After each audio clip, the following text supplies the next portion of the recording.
Olá pessoal, bora falar agora de direito processual do trabalho na sua revisão para a Procuradoria-Geral do Estado. Para quem não me conhece, meu nome é Ellison Miessa, sou procurador do trabalho e hoje então nós vamos tratar dos principais pontos aqui que eu entendo para a sua prova da Procuradoria.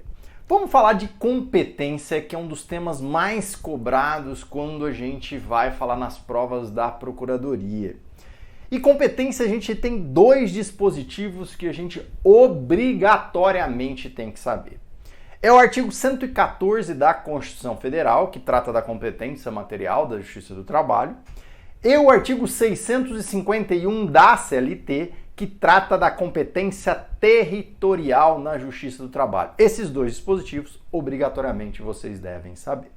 Mas aqui eu gostaria de dar destaque ao artigo 114, a alguns incisos importantes para a nossa prova, começando então pelo inciso 1, olha o que diz o inciso 1.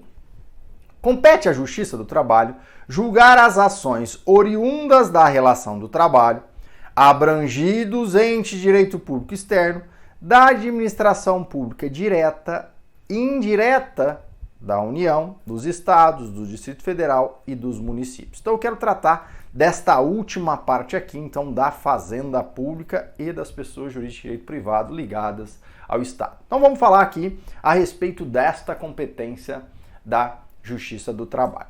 Quando nós vamos falar de competência da Justiça do Trabalho ligado ao setor público, a gente tem que inicialmente fazer uma diferença.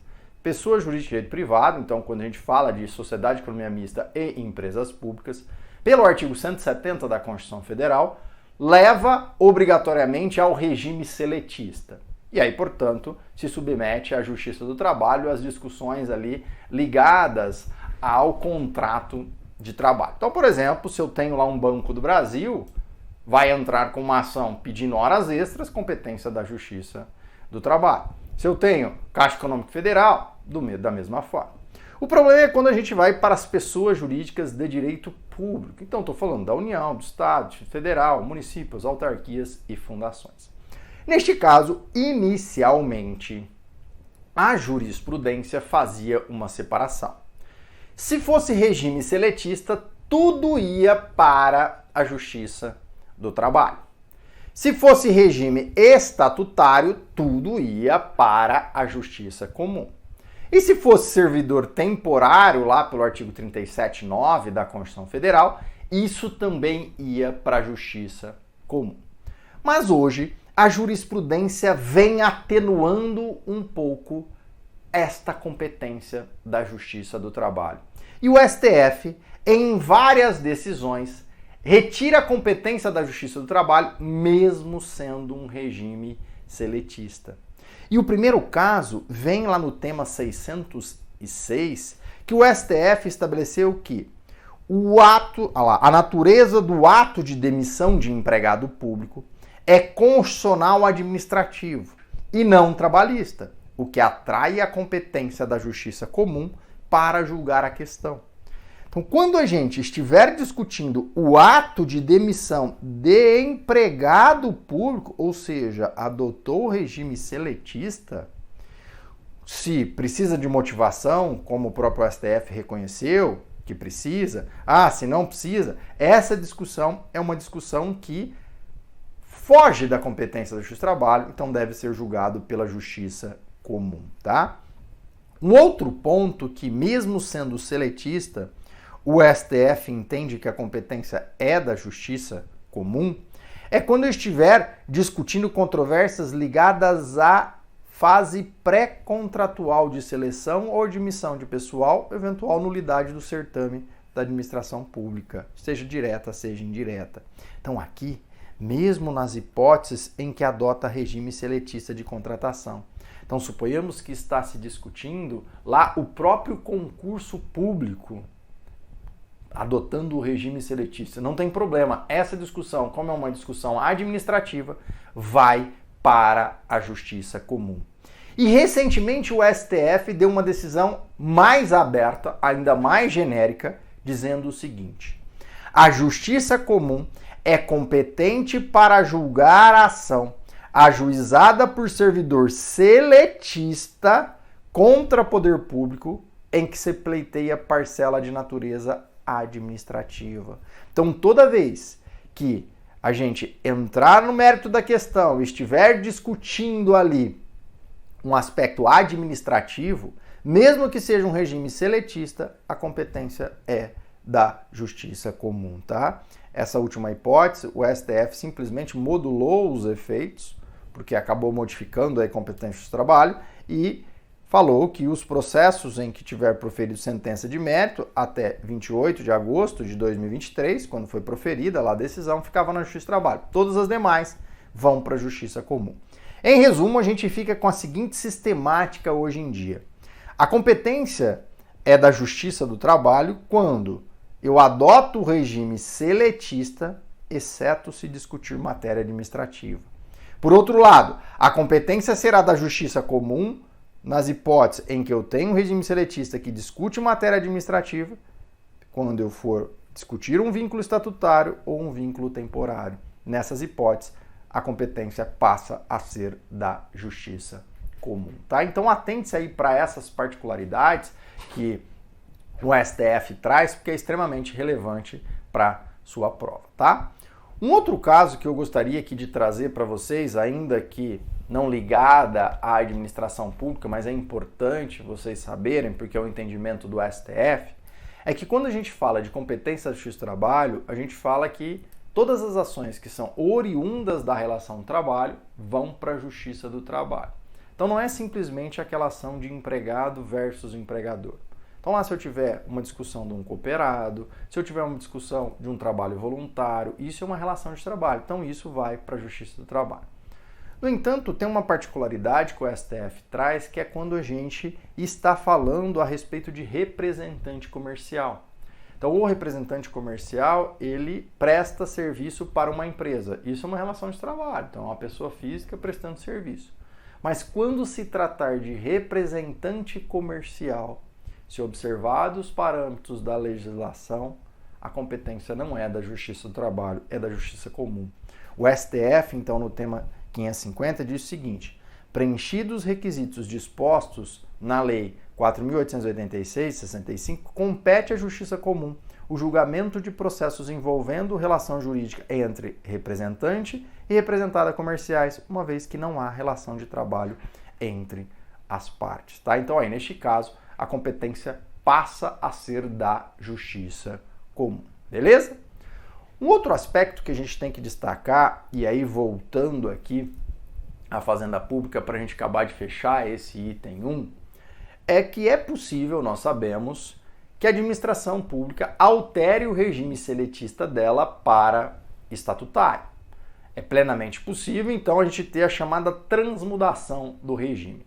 Nesta hipótese de ter essa modificação do regime, então, suponhamos que o município adote um regime seletista e vai alterar para um regime estatutário. Neste caso, o TST autoriza, evidentemente, essa alteração, porque o próprio STF reconhece, e quando eu tenho essa alteração, automaticamente eu tenho a extinção do contrato de trabalho e começa a correr o prazo prescricional de 2 anos, tá? Súmula 382 do TST. A propósito, se a gente já tiver ajuizado a ação e é uma relação continuativa, o TST, na OJ 131 da SDI1, 138 da SDI1, vem e estabelece que eu vou limitar a competência da Justiça do Trabalho ao período em que é seletista.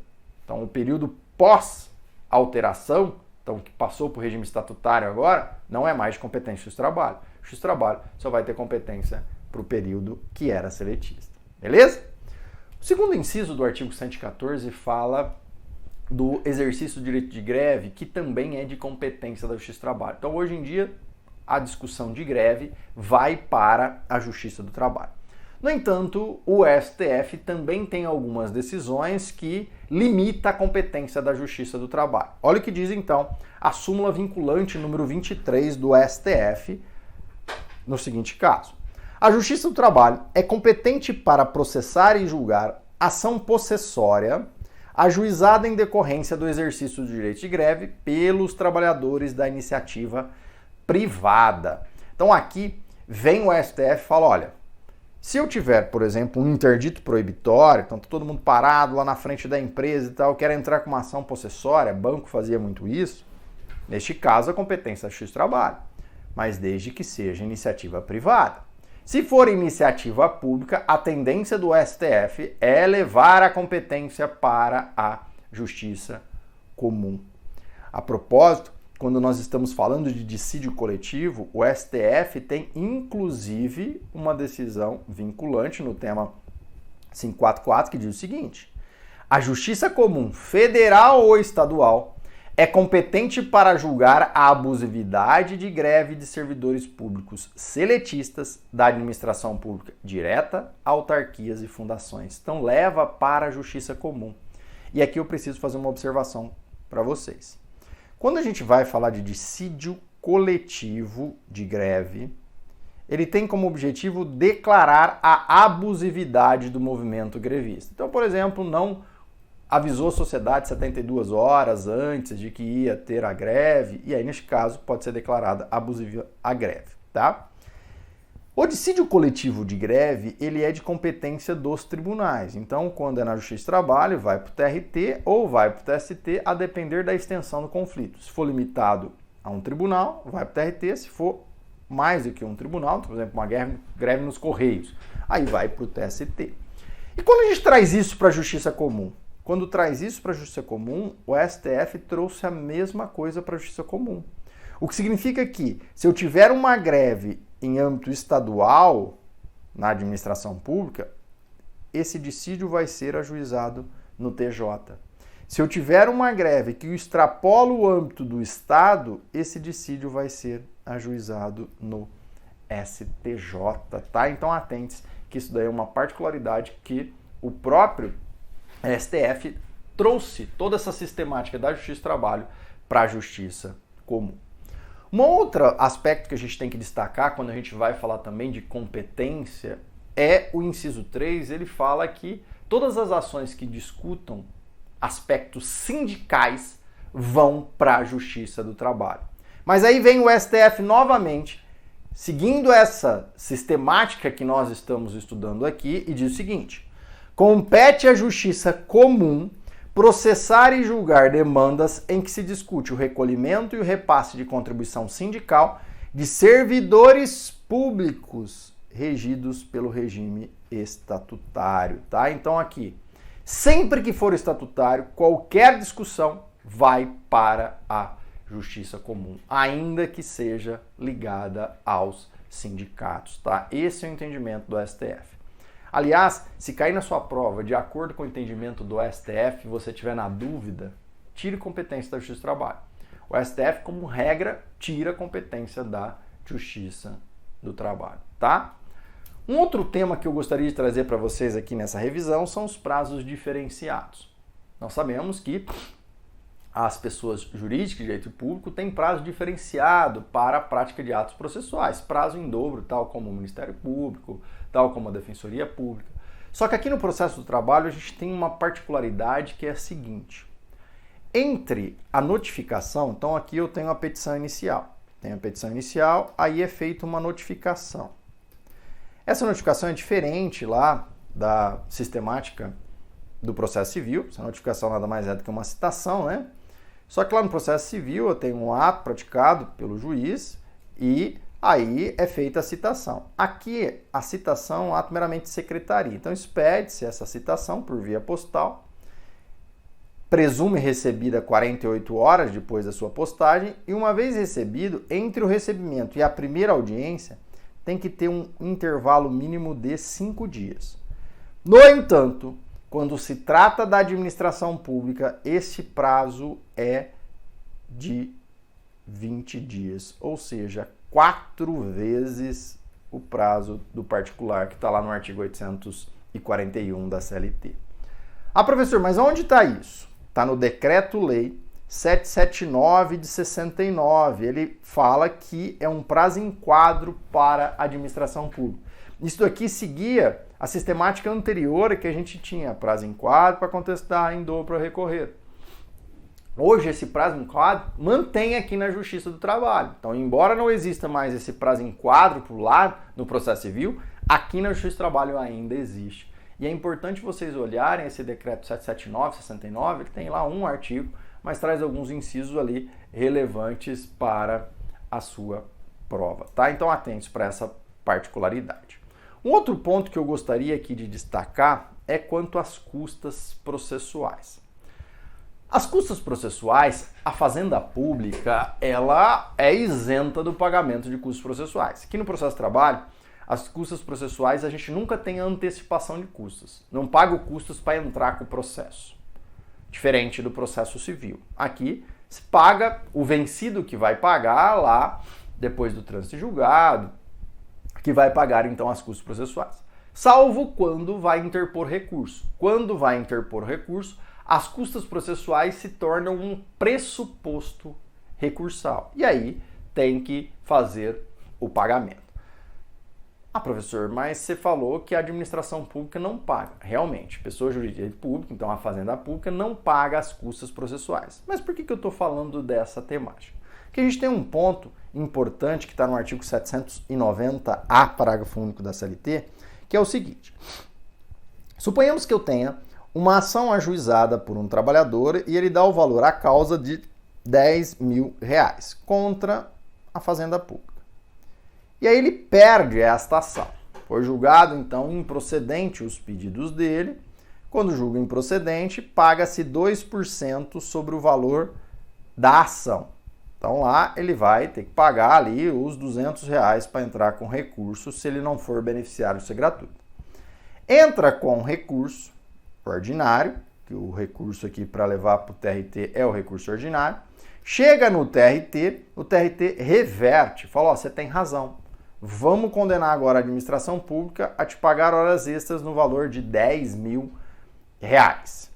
E aí, agora é a hora da administração pública entrar com recurso. Entra com recurso revista, não precisa pagar custos aqui nesse caso, porque não houve majoração, desde que se houvesse não ia ter que pagar, porque ela é isenta.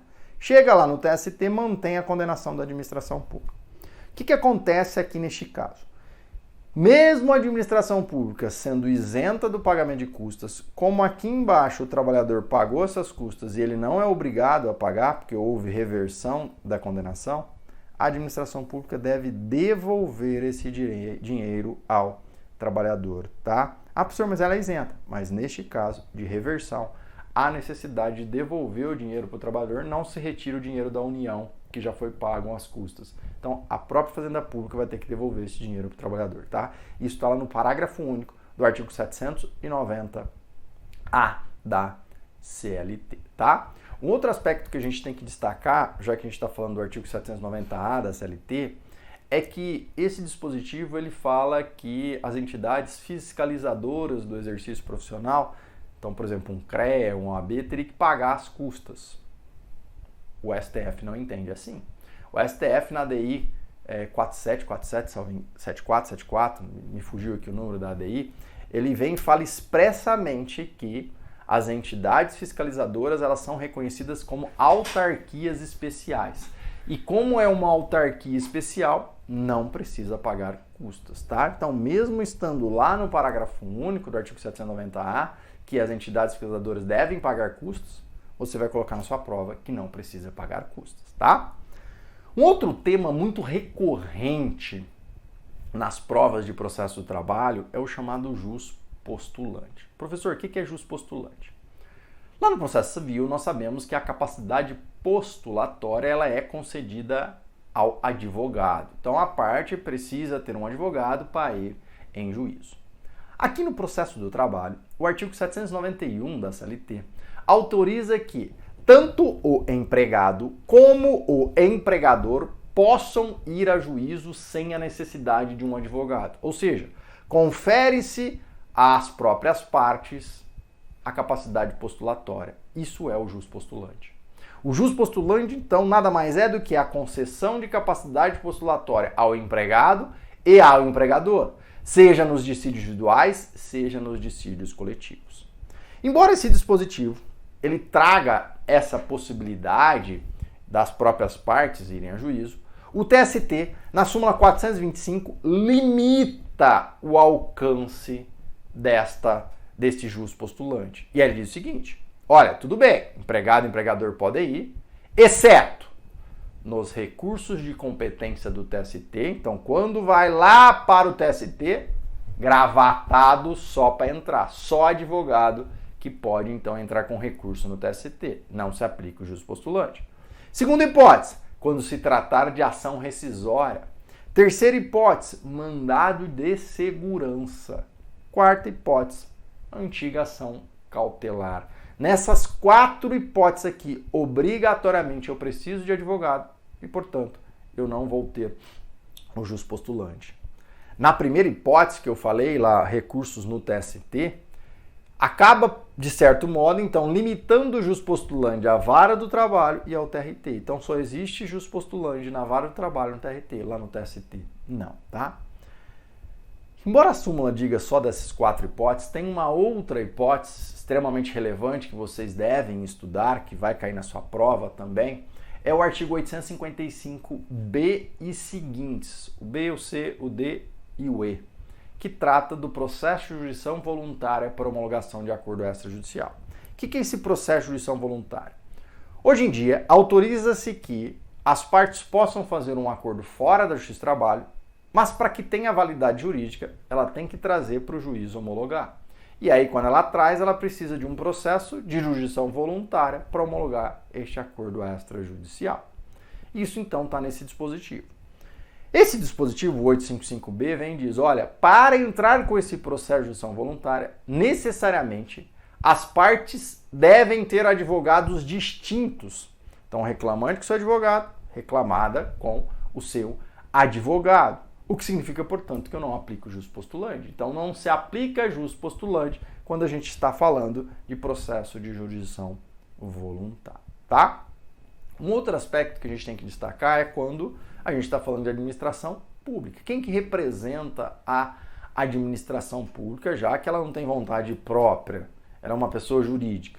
Aí, neste caso, a gente vai lá no artigo 75 do Código de Processo Civil, e no artigo 75 ele vem e diz que a União é representada pela AGU, os Estados Federal, os procuradores, então no caso de vocês aí, procuradores do Estado, municípios, pelo prefeito, procurador, associação de representação de municípios, quando expressamente autorizados, e as autarquias e fundações por quem a lei do ente federado designar, tá?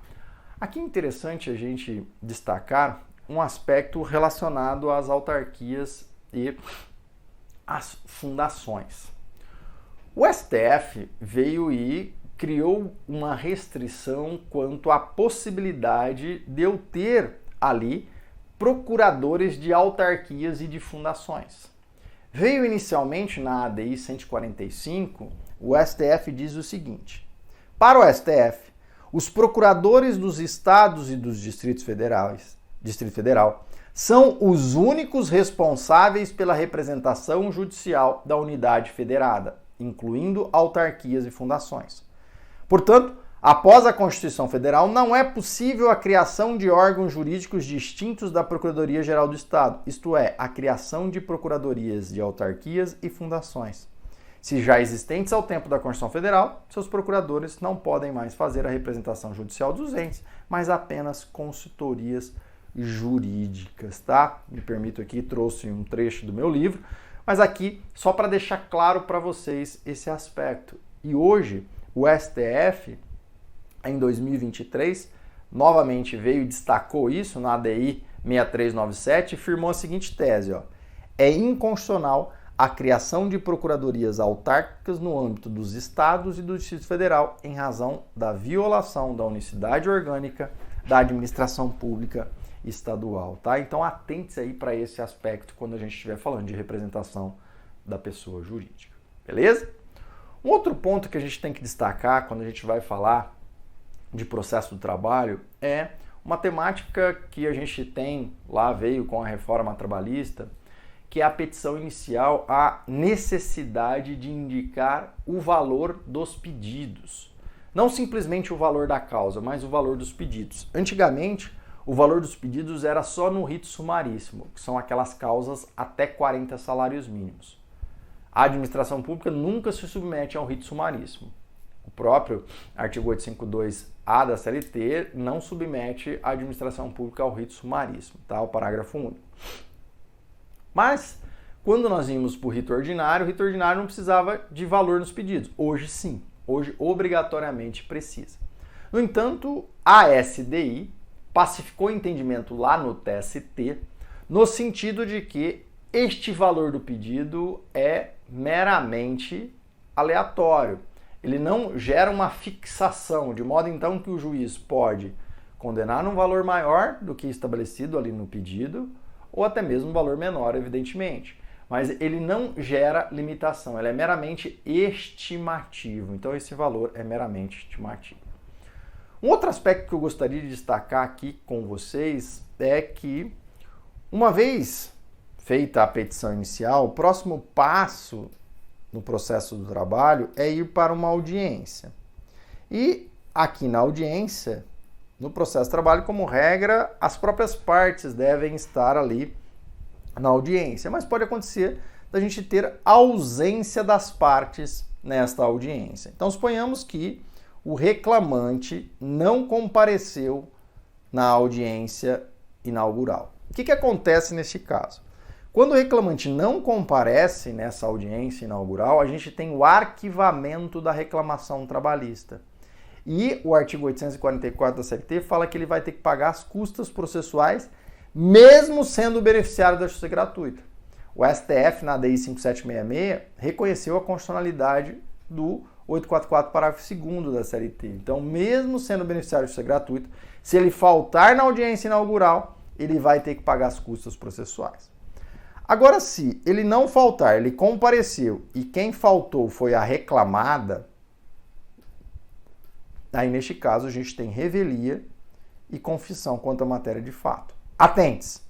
O TST, na OJ 152 da SDI 1, estabelece que mesmo no caso da administração pública a gente tem essa revelia. Então, suponhamos, sei lá, é terceirizado e o Estado terceirizou vigilância, a empresa de vigilância não compareceu na audiência e o procurador de Estado também não foi. Revelia.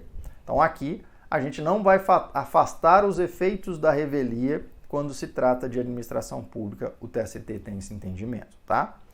Mas suponhamos que as partes foram na audiência inaugural, que é quando vai ter uma proposta de acordo e vai apresentar ali a contestação, foram, compareceram. Aí o juiz pega e marca uma outra audiência de instrução. Então, a segunda audiência de instrução. E aí o reclamante não comparece nessa segunda audiência. Vai arquivar? Nada disso. O processo já está estabilizado aqui, já apresentou contestação e tudo mais. Aí, neste caso aqui, se o reclamante não comparecer, a gente vai ter confissão, porque era o momento dele prestar depoimento pessoal. Do mesmo modo, se o reclamado não comparecer na audiência de instrução, vai ter confissão quanto à matéria de fato. Então, vejam a diferença. Na audiência inaugural, reclamante faltou, arquivou. Se o reclamado faltou, revelia. Se for na audiência de instrução, reclamante faltou, confissão. Reclamada faltou, confissão. Mais uma observação aqui para a gente acabar esse aspecto aqui. Na audiência inaugural, o reclamante, se ele faltar, nós falamos que vai arquivar e ele vai pagar as custas. Mas suponhamos que arquivou, aí ele vai entrar com uma nova ação. Para entrar com uma nova ação, o 844, parágrafo 3º, fala que ele tem que pagar as custas do processo anterior. Então ele paga as custas do processo anterior e entra com uma nova reclamação. Nessa nova reclamação, ele vem e falta novamente. Se ele der 2 vezes causa ao arquivamento pelo não comparecimento na audiência inaugural, neste caso, ele vai ter uma penalidade que a gente chama de perempção temporária, que é ter que ficar 6 meses sem poder entrar com uma nova reclamação trabalhista na Justiça do Trabalho, tá? Isso vem lá no próprio artigo 731 e 732 da CLT, tá? Um outro aspecto que eu gostaria de trazer aqui para vocês, que é uma atualização que nós tivemos na legislação, que foi a modificação do artigo 815 da CLT. E aí me permitam trazer esse dispositivo na tela. Olha o que ele diz. A hora marcada, o juiz ou o presidente declarará aberta a audiência sendo feita pelo secretário escrivão chamado as partes, testemunha e tal. Se até 15 minutos após a hora marcada, o juiz ou o presidente não houver comparecido, os presentes poderão retirar-se devendo o ocorrido constar no livro de registro. O TST já tinha um entendimento que esses 15 minutos aqui era só para o juiz. Se a parte atrasasse lá para ir para a audiência, revelia. O juiz poderia atrasar 15 minutos. Agora vem o parágrafo 2º e diz o seguinte: se até 30 minutos após a hora marcada, a audiência injustificadamente não houver sido iniciada, as partes e os advogados poderão retirar-se, consignando seu nome, devendo o ocorrido constar no livro de registro. Na hipótese do parágrafo 2º deste artigo, a audiência deverá ser remarcada pelo juiz ou presidente para a data mais próxima possível, vedada a aplicação de qualquer penalidade às partes. Tá? Trouxe esse dispositivo, que é um dispositivo alterado agora recentemente, então é importante vocês saberem, especialmente desse prazo aí dos 30 minutos, se o juiz então atrasa lá a pauta e tudo mais, se isso não é justificado, a parte pode ir embora. Agora, se é o motivo justificado, aí a parte não pode ir embora, senão vai ter os efeitos da sua ausência. Beleza? Era isso que eu tinha aí para trazer para vocês. Desejo uma excelente prova para vocês aí na Procuradoria.